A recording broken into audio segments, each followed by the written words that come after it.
Good afternoon, everybody. Welcome back to Audiotree Live. My name is Jason. Today is Wednesday, November 20th, and we are coming at you live from Chicago, Illinois on this cold fall day. Before we get into today's show, I want to remind you to hit that subscribe button below. Our staff does a lot of work to find you the best artists to bring on this show, and you don't want to miss out on any of it, so make sure to hit that button. As usual, you can find this session on every streaming platform imaginable, including Spotify and Apple Music. And now, I am really stoked to introduce to you our friends all the way from Ocean City in Pennsylvania, Full of Hell. Take it away, fellas.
guys, this has always been something strange for us here at Audiotree. Over 88% of you who watch our videos are not subscribed to our YouTube channel, which is kind of crazy if you think about it. So could we please ask you a favor? If you like the show and you like discovering new music and you want to support us, the free and simple way to do that is to just hit the subscribe button.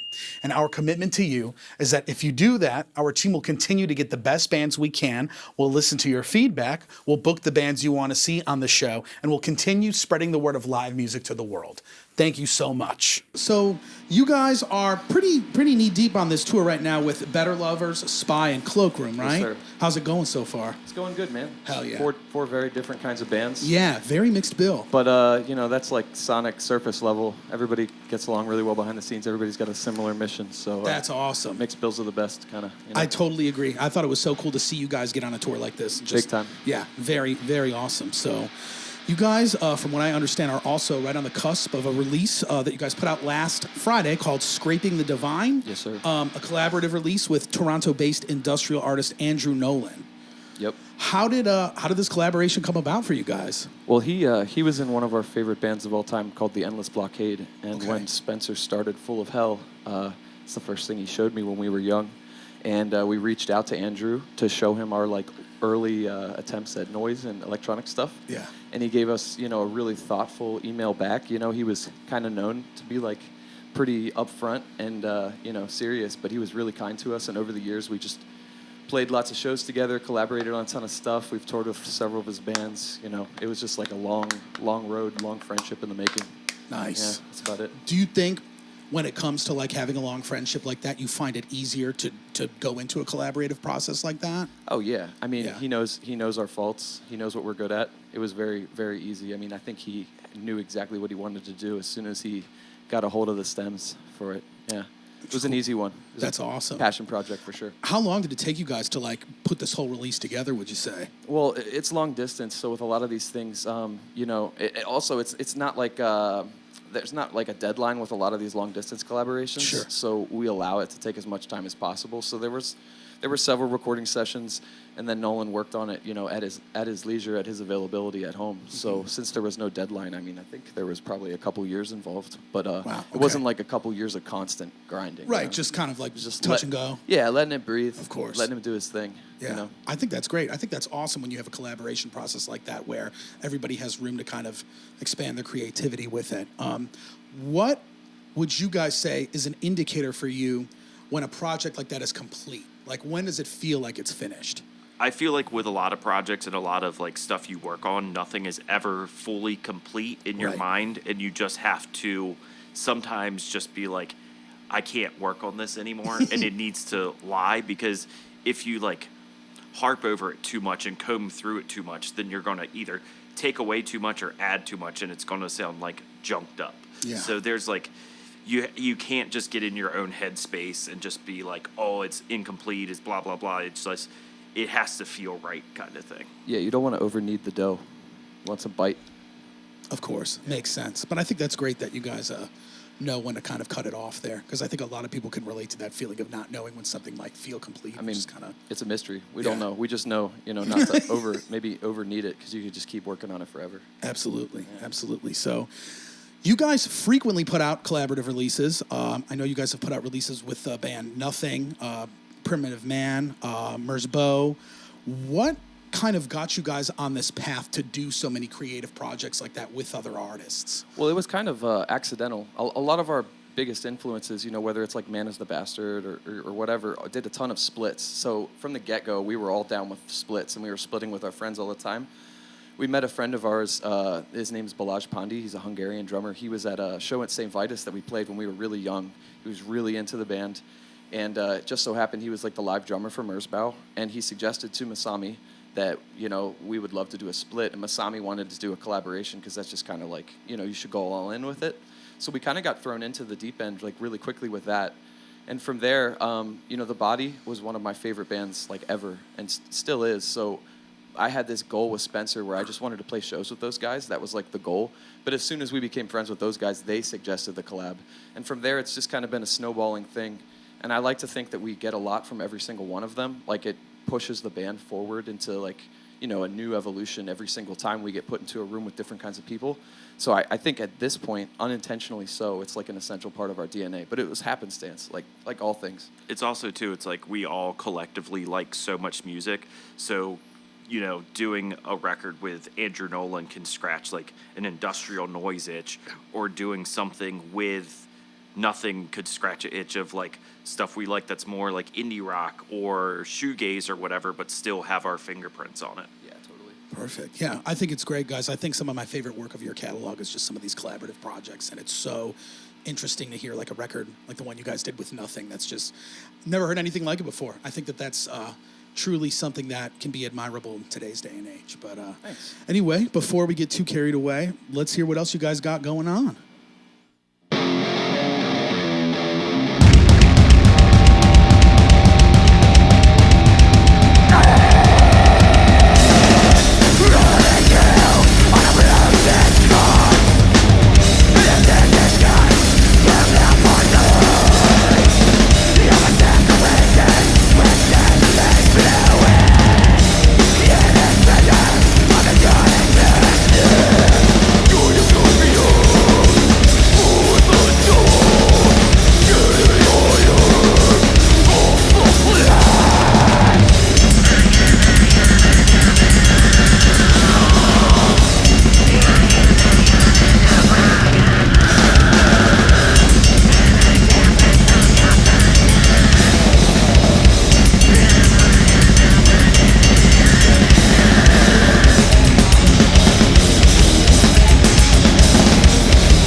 Wonder if matter was Lucifer upward groping back to his God, the bones of man. The brittle remnants of cosmic torment that once made him wonder if matter was Lucifer upward groping back to his God, the bones of man.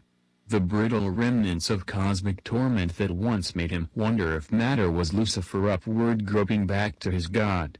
And yet now he knew better.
Hell yeah, so sick. You guys are ripping through these tracks, and your stamina behind that kid, dude, is crazy. I've never seen somebody in this room hit as hard as that, I don't think, at all, I ever. can't not play like it. It's detrimental, and it hurts too sometimes, but I'm sure, man. It looks like it does, but you're fucking crushing it, dude. Thanks, bro. Hell yeah. So, guys, earlier this year, we also saw the release of your guys' new, I guess another new full-length record from you guys, Coagulated Bliss, which to me, when listening to it, kind of takes a little bit of every record you guys have done so far, while also introducing new elements and new sounds.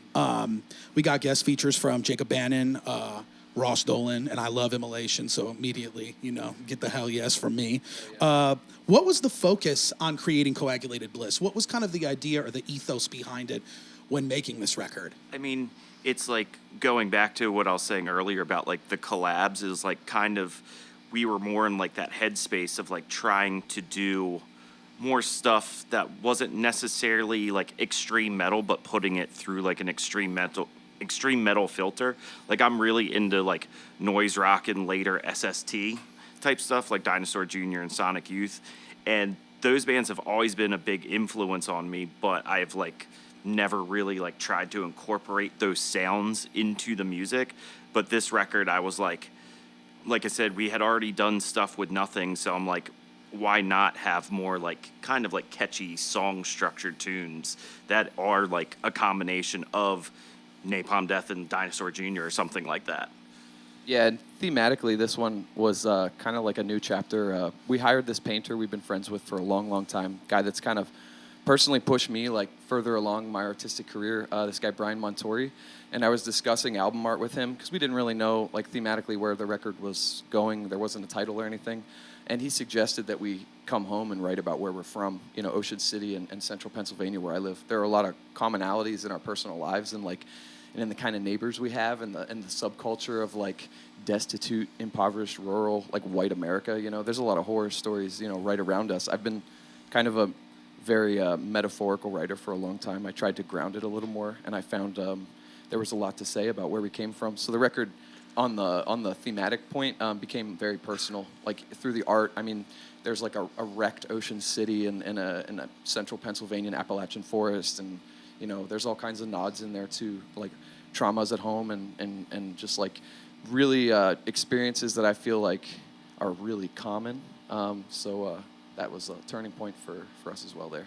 That's so cool. I love when a band is able to cite where they come from as something to use as a creative outlet. I think it's so cool, and I think it also helps create some very honest music from a lyrical standpoint. Big time. It's awesome. And what really stood out to me about this record is it is so catchy, and there's so many different feelings on the record. You get a song like Doors to Mental Agony, which opens with a two-step, very hard.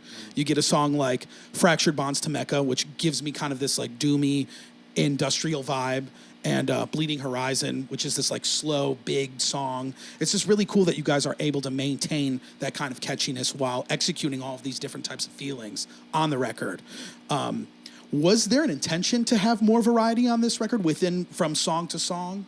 The thing is, it's like how many records we've done as well and how long we've been a band at this point, it's like you can't think too much of being like, oh, this doesn't fit with this song, this doesn't fit with this. It's like, at this point, I'm like, as long as I think it's cool and, has a full hell vibe to it, why does it matter if this song's more industrial sounding, this song's like a doom song, this song's like catchy?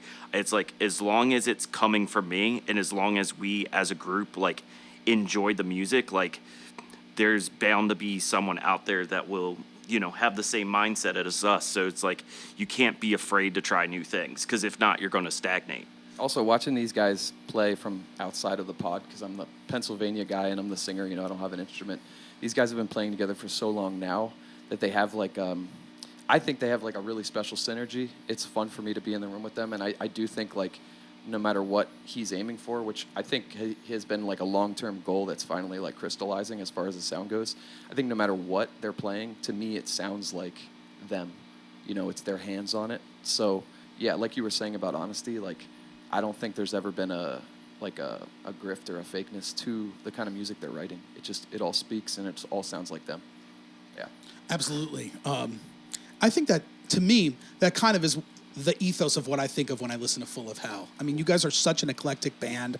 I think it's hard for anybody to put a band like this in a box of a certain genre. You guys span so many different sounds, execute so many different cool creative ideas, and each release just keeps getting cooler and cooler, in my opinion. And I think it's just exciting to see a band like you guys get so creative when it comes to writing music. And with that being said, I just want to ask you guys, where do you see the creative future of Full of Hell going?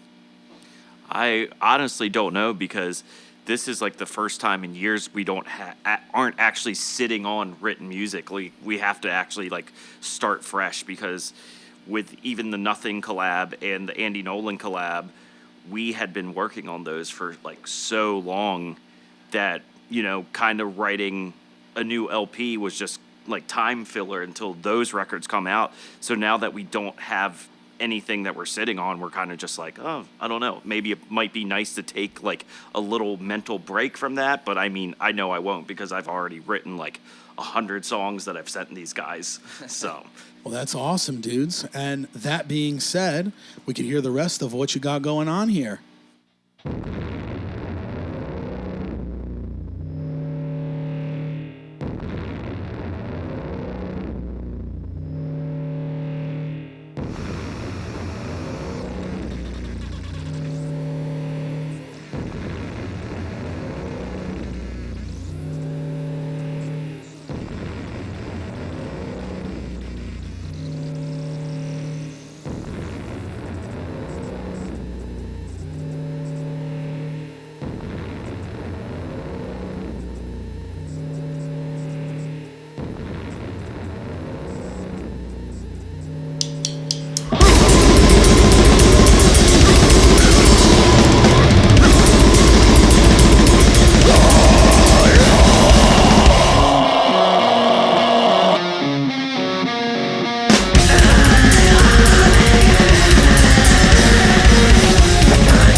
Well, all right, everybody. Thank you so much. Thank you for watching. Thank you to the camera and audio crew. And thank you, Full of Hell, for the amazing performance today.